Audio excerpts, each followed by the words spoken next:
महायुतीचा फॉर्म्युला साम टीव्हीच्या हाती आलाय। मित्रपक्षांच्या दबावापुढे भाजप बॅकफूटवर आल्याचं बोललं जातंय।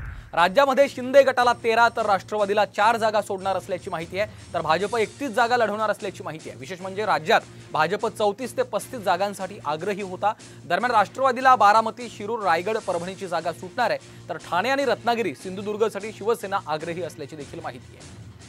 दरम्यान महायुतीचा लोकसभेसाठीचा संभाव्य फॉर्म्युला काय आहे त्यावर एक नजर टाकूयात। भाजप 31, शिंदे गट शिवसेना 13 आणि राष्ट्रवादी अजित पवार गटाला 4 जागा मिळण्याची शक्यता आहे। मनसेला सोडचिठ्ठी दिलेल्या वसंत मोरेंनी अपक्ष लोकसभेची निवडणूक लढवण्याचा इशारा दिला।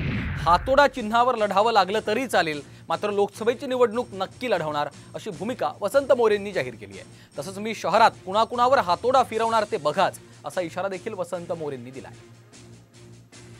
ज्यावेळेस मी तुमच्याकडे वारंवार येत होतो, वारंवार या सगळ्या गोष्टी मांडत होतो, त्यावेळेस तुम्ही लोकांनी माझ्याकडे या सगळ्या गोष्टी निग्लेक्ट केल्या। मग आता मी जर पक्ष सोडला आहे, मी पक्षाच्या सगळ्या पदांचा राजीनामा दिला आहे, तर मला वाटतं की आता माझ्याकडे येऊन किंवा माझ्यासंग चर्चा करून काय उपयोग नाही। त्यामुळे मग काय करायचं, का हातोडा घेऊन लोकसभेला उतरायचं?